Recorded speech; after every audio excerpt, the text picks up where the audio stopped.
Hello everyone, this is Amanda McGuire and this is my week 7 discussion board for MPA 580.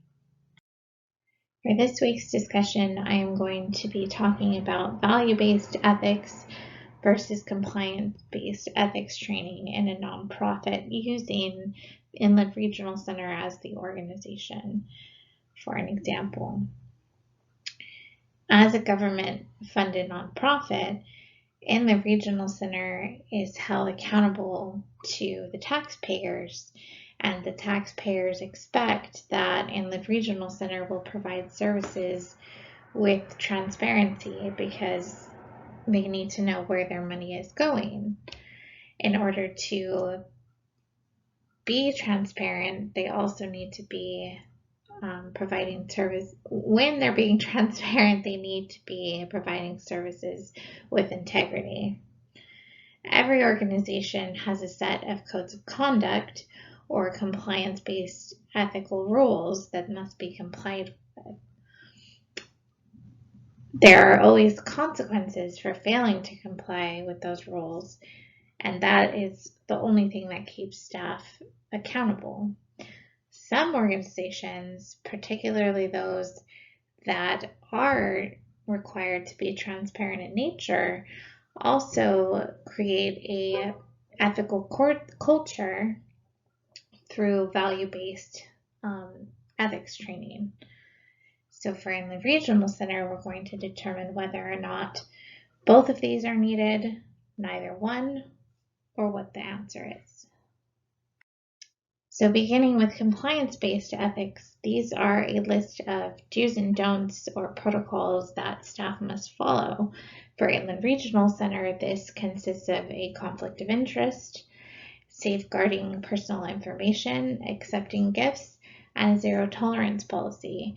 Conflict of interest is to maintain that staff will provide services to individuals without any financial interest of their own outside of their payroll with Inland Regional Center. They're not receiving any sort of compensation to provide services to individuals outside of their job description, or they're not receiving funds for something like referring an individual to a particular program because that program needs people, so that program slides them money. That's a conflict of interest. Safeguarding information is a huge one.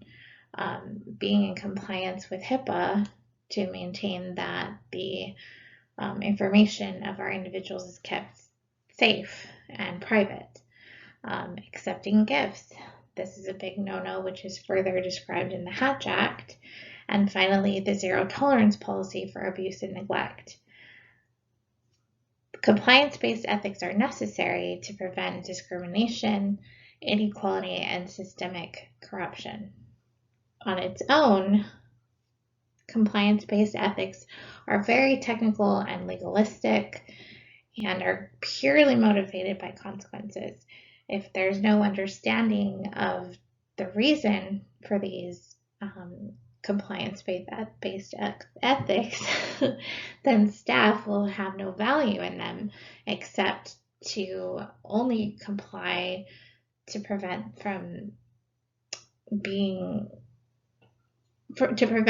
from falling into a consequence because of it. So then we look at the opposite side of the coin, the value-based ethics. What this does is creates a culture of ethics. It creates a culture or a drive to be a person of value, to have character, to strive for that golden mean. And it's necessary to do so by leading by example. How this is done is instilling a renewed passion for the mission, reminding people why they are there. They're there to serve others.